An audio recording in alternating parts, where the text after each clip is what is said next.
My name is Jason, and I'm an ocean scientist and also an ocean educator, which means that I teach about the ocean and the ocean teaches me. And that's something that I will never stop doing, either one, I'm sure.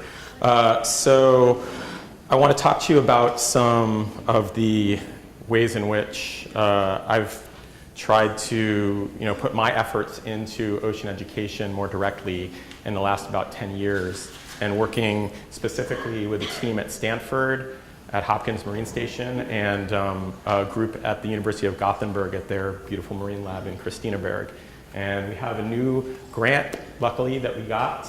So we have funding for another few years from a Swedish foundation, and we've called the new project I to C, which stands for Inquiry to Student Environmental Action. It's sort of the project that follows upon our previous one, which was called Inquiry to Insight. And on your little sheet, you'll notice that there isn't an I to C website listed because we haven't launched it yet. But the I to I website, which is listed on that sheet, will go away when the I to C site comes. And so if you go to the I to I site, one day it won't be I to I anymore, but you can still use that web address. Okay, so I want to tell you about the new project a little bit and some of the things that we've done, and just some sort of general ideas about our thinking on ocean education. So the goals of our projects in general are to provide scientifically validated and engaging content for students. And mostly we focused on high school students, but I'll tell you a little bit maybe about that it's actually been used more broadly, and that's motivated us to want to expand our resources a little more broadly to other age groups as well. We've always been focused on wanting to encourage students to learn through active processes, through actually doing something. And our resources are mostly internet-based or computer-based, but we don't just want them to be passive users. We want them to actually be manipulating things, and I'll show you a little bit of that. In our environmental projects, we are very concerned with coupling the seriousness of environmental challenges with solutions that students can actually take on. And that motivates our work and sort of defines it in a lot of ways. And finally, we're an international project, and we try to bring in a very definitive international focus by involving students from around the globe so they can interact with one another and to take the local experiences and make them more universal. So today I'm gonna review one of our activities for you that exists right now. It was finished under that I2I project. It's called Our Acidifying Ocean. It's a virtual lab and tutorial. Then from the I2I project and from me learning about things that I didn't know anything about related to the sociology and psychology of climate change, I'm going to talk a little bit about this idea of rethinking climate communication and coupling messaging to solutions. And then I'll tell you a little bit about the new project, or I'll sort of be talking about it throughout in a way. So this is Our Acidifying Ocean. On your little sheet of paper, it's got the I2I website, and that's the direct link, but there's a very big link at the homepage, so you don't really need to write that down. As you can see, it's in 5 languages right now. And it's in 3 parts. And it's actually, speaking about messaging, the activity used to be called Acid Ocean, and we were told that is a really bad messaging way to present ocean acidification, so we came up with Our Acidifying Ocean as a sort of, we just replaced it one day. The first part of the activity is background. Just out of curiosity, I just sort of want to, I'm sure you're all at least somewhat familiar, but do you mind raising your hand? And I'm not going to call on you or anything, I'm just curious. If you sort of have a little bit of familiarity with ocean acidification. And how about if you have enough familiarity that you would feel comfortable sort of teaching students about it, say, or with an educator group, okay? And how about if you have done research in ocean acidification? Okay, so there's a few people who know more about it than I do here, which is a little bit frightening. But So I will try not to make any errors, but please let me know if I do. So our acidifying ocean background is a tutorial, and this is just one part of the background. The bottom is a little breadcrumb that shows you the pages that we have, but this is the levels page. It's sort of midway through the activity, and we've taught them about the chemistry at this point of ocean acidification, which is relatively simple. Carbon dioxide comes to equilibrium between the excess that we put into the air and the ocean, and that combines with water to make carbonic acid. And if you want to keep it really simple, that's ocean acidification. It gets more complicated with a breakdown of carbonic acid into bicarbonate and carbonate, but in the interest of time, I'm going to skip that and refer you to this activity if you want to know more about it. But the cool thing about this is an interactive model of ocean acidification using the CO2 CIS, which is the model that scientists use to predict these different parameters of the carbonate system under an acidifying ocean. And so it has data going back to 1865 and going through to the year 2090. And anything after 2010 are predictions based on future emission scenarios that you can select here. I have the optimistic scenario here, and there's a middle ground scenario, and then there's a scenario that's called business as usual, which is like the we continue to emit carbon forever party.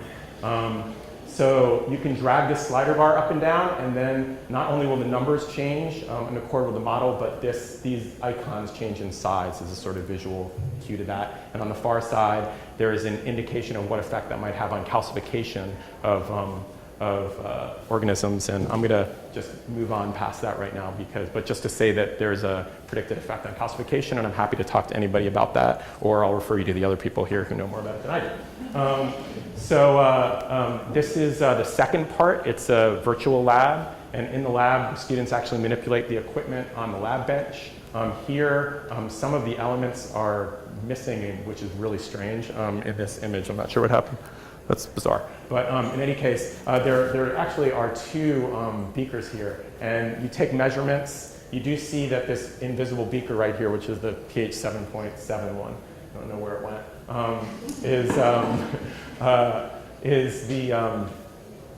is being measured down here with this pH probe. Oh, actually, I do know where it went. I put it up here. So this is this is the step where it's being measured, and carbon dioxide is being injected in, and the pH has gone down to 7.7. Nothing's missing. Sorry. Well, there are things missing, but they're in here somewhere. Okay, so. And then the student goes on. They make 3 replicates each from each of the samples and raise sea urchin larvae, which have calcium carbonate skeletons, for 6 days, and then measure the larvae. And then I'm going to show you that. That's part 3 of the activity. This is what a sea urchin larva looks like, and type of plankton. And so they have calcium carbonate in their arms. This is actually what I study, is sea urchins. And this is a ruler measuring them in micrometers. And I've done the measurements for 3 different pH 7.7 samples. And there's a pH 8.1 sample here that was incorrectly measured. And there's like a plus or minus 10 micron range. And students get different larvae to measure, so everybody gets their own data set. And then it looks like this. Once you've measured your data, you get your larvae, which is 1 larva from each of 3 replicates, and this is 5 larvae from each of 3 replicates for each of these. And so you can see in this particular case I chose by random chance you didn't see much of a difference, but when you look at the entire data set you do. And so there's all kinds of sort of basic science lessons, and then we lead into sort of leading questions and so forth. And so then the students might not immediately feel that this is very relevant to their lives. So we do provide some questions that we think are important about that in interactions with scientists and so forth. But what I really want to go towards next is to discuss the implications that this has for thinking about ocean acidification from some of the lessons learned from climate change. And this is not real data. This is just an indication of it does look like this, though. The real data actually does, but I just drew this graph. So as we've increased our knowledge about climate change, this is this paradox that public concern seems to be actually decreasing. And there's a great paper, and I don't have a lot of time to go through it, but I'm going to put it up here. It's and I'm happy to send it to anybody who can't get access to it. It's in this Energy Research and Social Science journal. And it's about psychological climate paradox. And they identify pitfalls, the gloom and doom scenarios, dissonance in people's minds, that it's distant, that there is denial that comes from fear or other conflicts, and then identity issues. And this article does a really, really nice job of talking about how the actual psychological requirements of dealing with these things and then alternative ways of thinking about it. And I'm sorry that I'm actually running short on time, so I was going to go through these in a little more detail, but I will be happy to discuss them with you. I just want to show you some of the ways that we've tried to approach these different areas. To deal with as opposed to a doom scenario and dissonance where students don't necessarily see how they fit in and can't cognitively frame it the way that we would like to see them do it. We've provided them with a carbon footprint calculator, which is incredibly detailed. It's now on for mobile devices as well. This is one of the questions. It's question 10 of 50. This is an international calculator, and it's calibrated to location. So the average location here is set, I think this is USA, but it would be whatever you happen to set as your average location. And the students have a lot of ability to be able to see the data, to look at other environmental impacts, to be able to look at the exact impacts of each of these individual choices and so on. So we tried to make it a really scientifically valid tool. It's part of a project that is a subsidiary of the I2I, and it will be part of the I2C project called the International Student Carbon Footprint Challenge.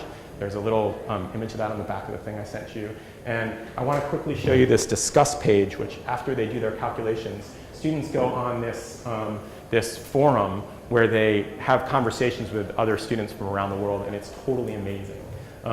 We give them some feeder questions, like this one is a topic called wants versus needs, and in that there's a, let's see, you're not supposed to read this, you're just supposed to notice that there's a lot more than 120, whatever it is, characters written by each of these students in here. So they do, and you know, we don't tell them that they have to do that, but I mean, they really get into it. And these are they're totally amazing. You can go to the website and check it out yourself. All those comments going back to when we started this are all up there. So that deals with this sort of making it more personal and social aspect of it. A couple of other really quick things that other people have talked about and are more familiar with than I am. I just wanted to point out that one of the things that's talked about is stories, and in the I2C project we want to incorporate this not only with our own research scientists, but by bringing in content that's already out there on some nice ocean stories. There's a great website that's sort of gathering more examples, Ocean Optimism, and there's a hashtag Ocean Optimism. If you are on Twitter and you have an oceanly optimistic thought, you can do that. And Oceana, as other people have sort of mentioned, has got really cool stories from some people that the students can relate to. I fuzzed this out on purpose because this is not our actual dashboard, but in the I2C project, we envision having a dashboard for students where they can go back and recalculate their footprint, they can make comparisons with other places around the world, they can see the comments that they've made on our blog and bring them up, and it will all be in this sort of one place that will be evolving. They can make pledges and see those pledges fulfilled and report on it. So that's basically where the project is going. And yeah, it's effective. I mean, you know, I was going to show you this. I don't mean to skip by it. It's just that I just got the 1 minute thing. But it's very effective. Like the students report greater concern about ocean issues, or excuse me, greater concern about climate issues. That they're more serious and that they're much more likely to do something about it after out of being in this carbon footprint challenge. And so we see it as a good blend for ocean acidification, making it more real because of the carbon issue. This is what you already have, just to remind you that there's the Inquiry to Insight project. A couple of other ones to point out. These top 4 are resources that our colleagues have developed. Below are some other ones that we advocate and will be linking to, including Data in the Classroom, which is a wonderful NOAA resource. The Climate Literacy and Energy Awareness Network, CleanNet, and especially this one down here, which is just getting started, called oacurriculumcollection.org. And I don't need to show you that, but I want to end with this, which is that NOAA has an ocean OA communications working group that I have agreed to lead, one for K-12, and we have no Canadian participants in that working group, and we would love them. So please email me if you would like to join. We're going to be vetting resources for that oacurriculumcollection.org website. Thanks.